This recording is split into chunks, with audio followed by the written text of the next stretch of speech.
Once again, thank you for joining Rizzle Nation, the podcast. I am one of your hosts, D. Rizzle. Got my main man Reese here to the left of me, co-host. Got a couple other brothers in the structure with us here. We just doing this thing here. Go ahead and introduce yourself here, fellas. This is Parise Williams. Twitter is Akron Reese Cup. And go ahead, Bruce. This is Bruce Alexander, board member, Akron Public Schools, employee at Juvenile Court, Summit County Juvenile Court. I am Maurice Wright. Some people know me as Sean, brother of Darren, and that's it. Let's go. All right, y'all. Yeah. Y'all cats got me thinking y'all doing some type of a workshop or something here, man. What's happening, fellas? All right.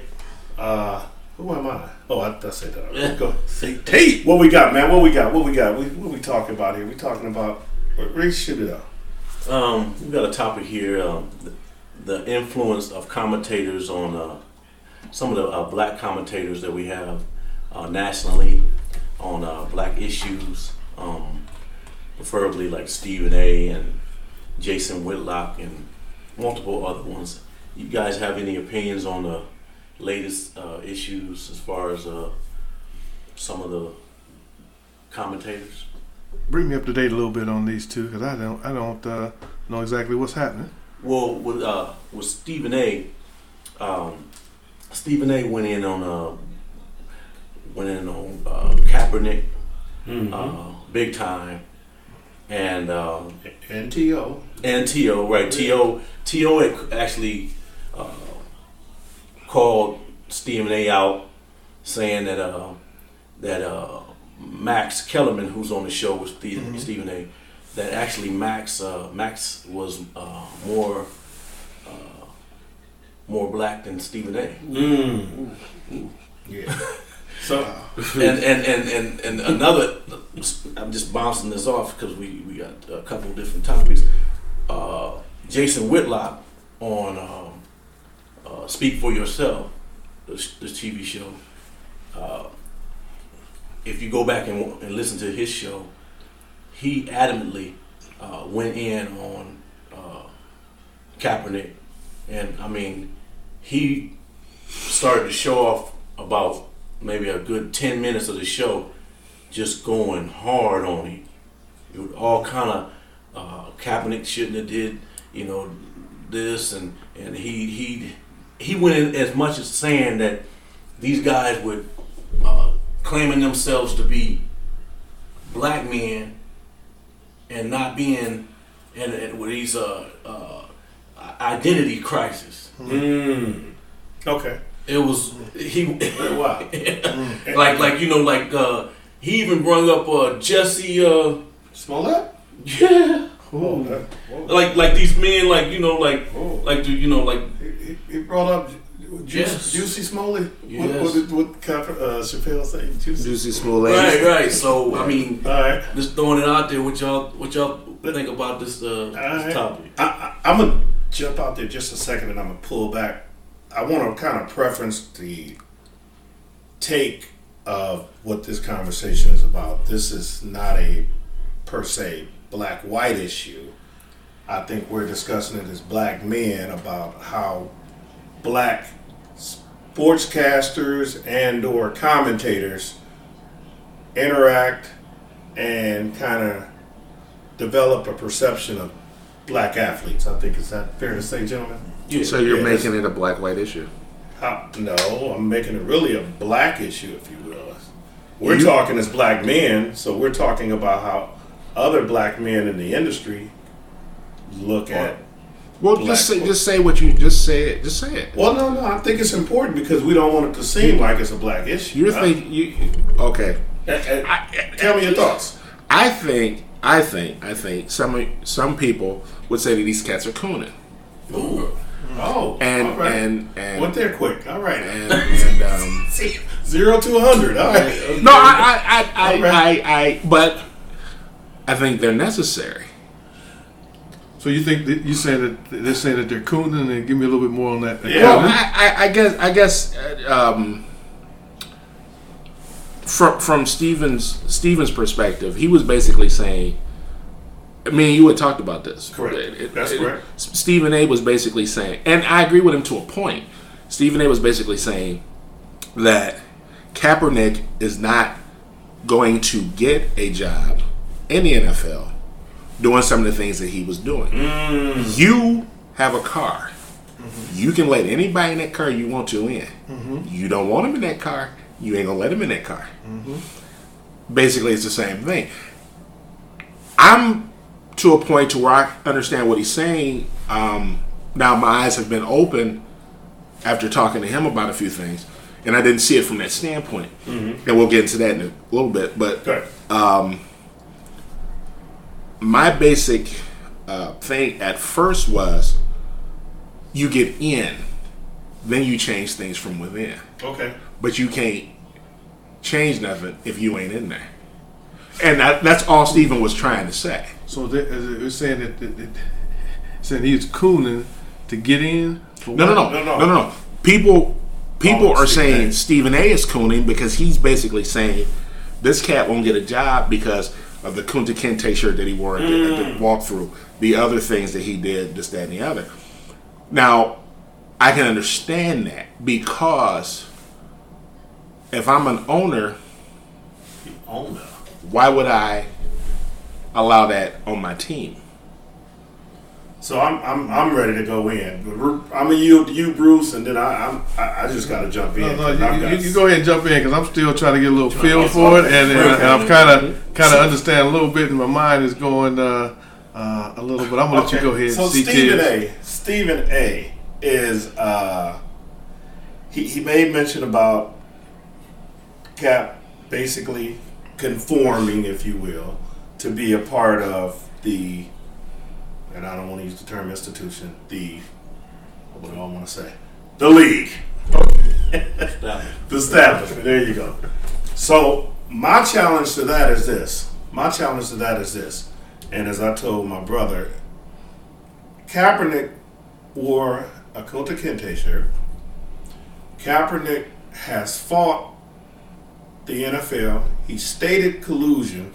If Kaepernick was concerned about being a part of the NFL, he would not have taken those steps. So it's clearly to me, Kaepernick is just really merely showing that this is the way the NFL is operating. He got a settlement. He's got an endorsement.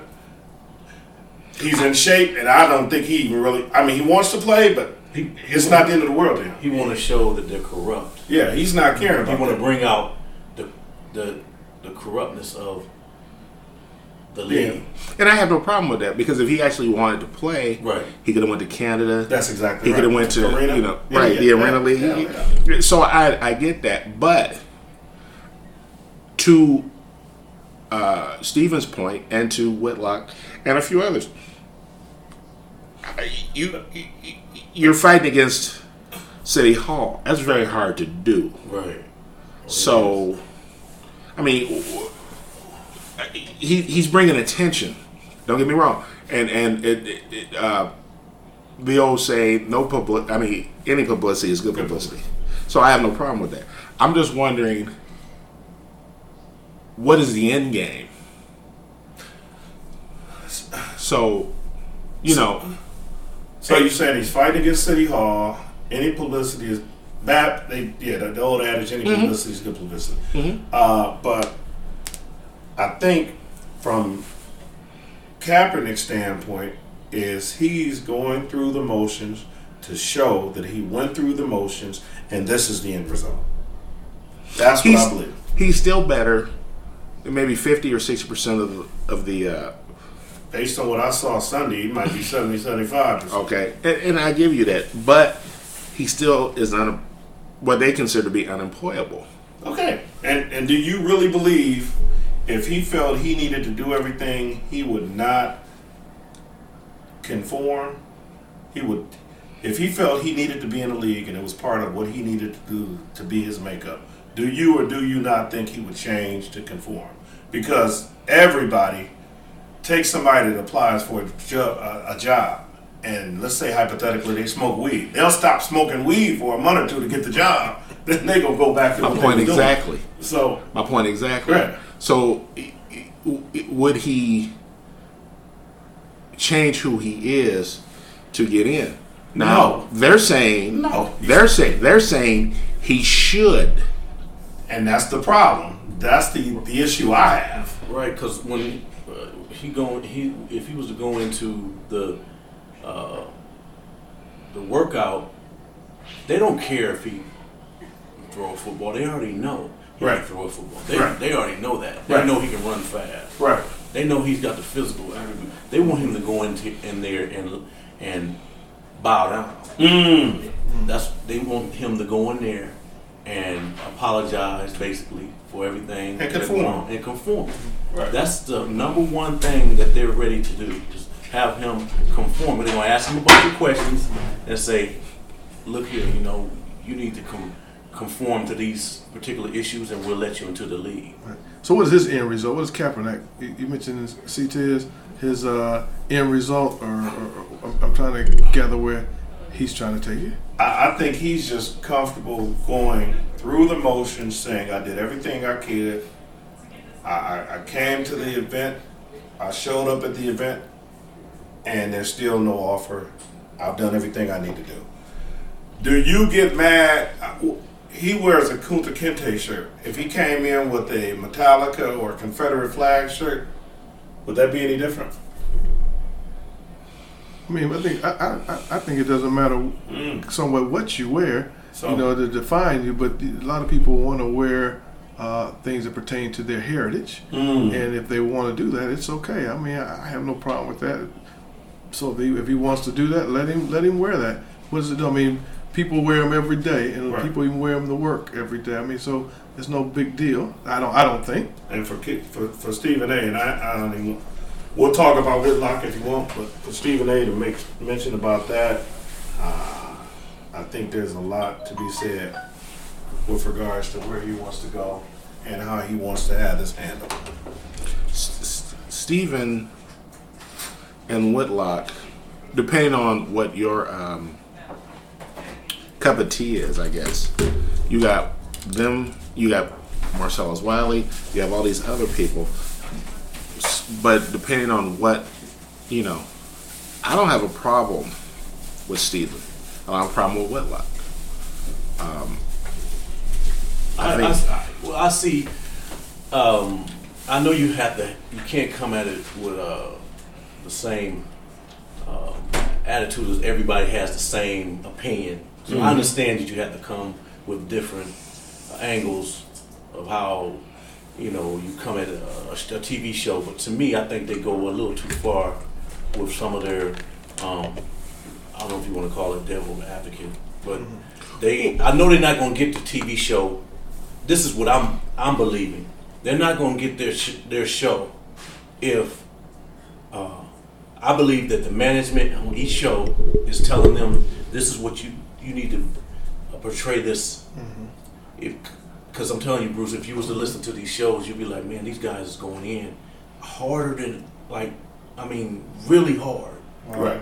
It was unbelievable. It was. And I'm listening to the show, and I actually called my brother. I said, man, you have got to listen to Jason Whitlock. He went in the first 10 minutes. Talking about, like I say, Jesse Smollett. Right, Jesse Smollett. And then talking about as far as like their heritage. Like, they're not black enough. Wow. So you're basically They're not black enough. Yes. So you're basically talking about a media or NFL agenda to kind of have one black man basically talk down another black man. Yeah, I just think they're trying to make sure they have it monitored. These shows monitored, because Stephen A. even with his show, if you guys listen to this show, you would be basically appalled at how hard these guys, in my opinion, I thought it was really bad. I mean, it was incredible. I thought it was really bad how they came out.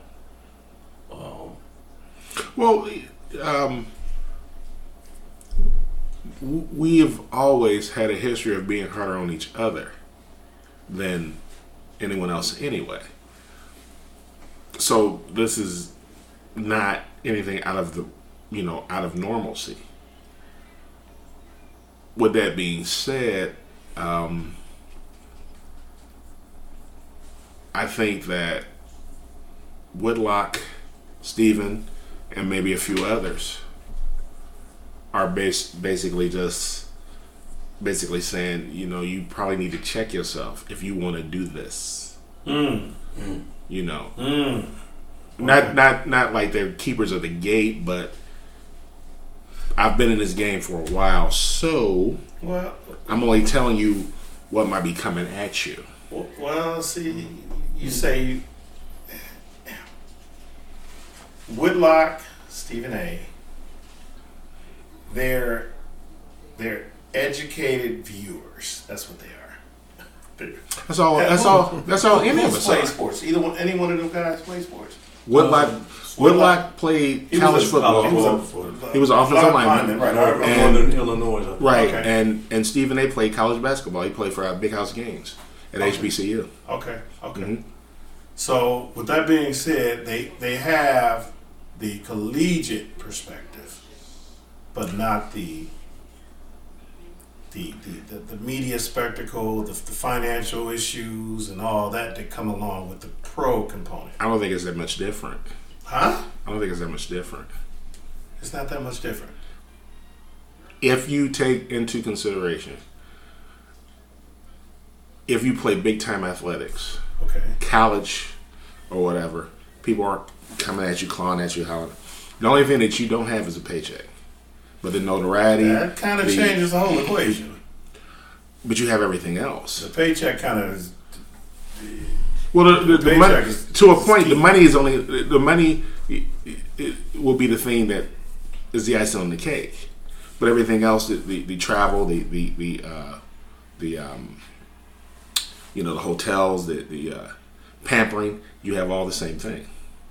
The paycheck, the hotels, the pampering leads to endorsements, ego, holier than thou mentality. That's all part of the professional standpoint. So when you're talking about guys that are, in this case Kaepernick, that enjoys the sport, loves the sport, but basically says, I'm still going to present myself in the fashion I want to present myself in. And you've got guys like Stephen A. saying, you probably should conform. I think Stephen A. and those guys should be wise enough to know.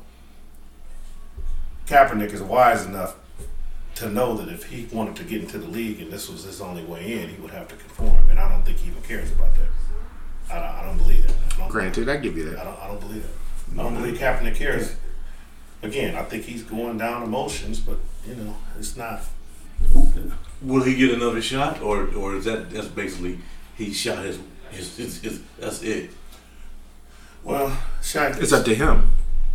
I think it's up to him. I think the more they look and see these cats, wow, somebody's going to have to. But now you have, and I read this online the other day, where you have fans of teams who are basically saying, well, who was it?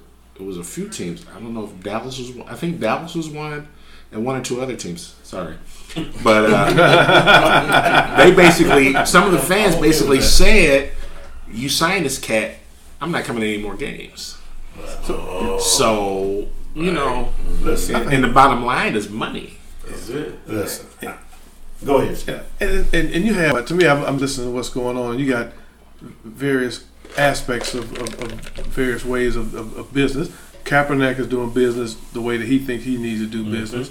You got Stephen A. and another brother trying to do business the way that they want to do business. And then you also have the business that the NFL is going to do. And those are all three different types of businesses. And it depends on what you want. The bottom line, I think with Kaepernick, is if they want him in the league, they'll let him in the league. Somebody may want to give him a shot. They'll give him a shot. If they don't, then they don't. And then whether it means that he has to, conform to that, he has the option to do that if he wants to. He has the option not to, but he's his own man, and if he's a free man, he'll do whatever the free man would do. I like that, free man. I like that. Yeah. Yeah. So with these commentators now, I think it's good. They're talking. T.O. basically pulled Stephen A's card and stated, "Hey, Max is acting more black than you are," which was that fired him up. That was interesting. I think that's an interesting statement. I think that's it's an interesting statement, but I think it's also kind of I think it's a little overstated. What? Max is always. He's invited to the cookouts. Well, yeah. Max has always been a good dude. And I have no problem with a lot of things he says, but I don't know if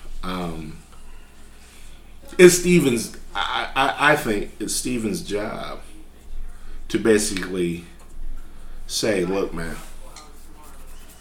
from his perspective, this is the way you do it," and I don't think he's ever going to change. Okay, and he's going to stay right where he's at from the standpoint of how he's viewed from getting paid, sports lovers and us. Yeah. Okay. Fine, yeah.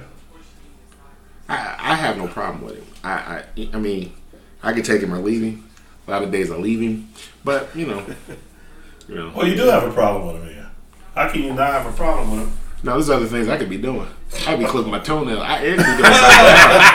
I mean, I'm just saying. I need all that there, but okay. So, I'm just saying. I don't.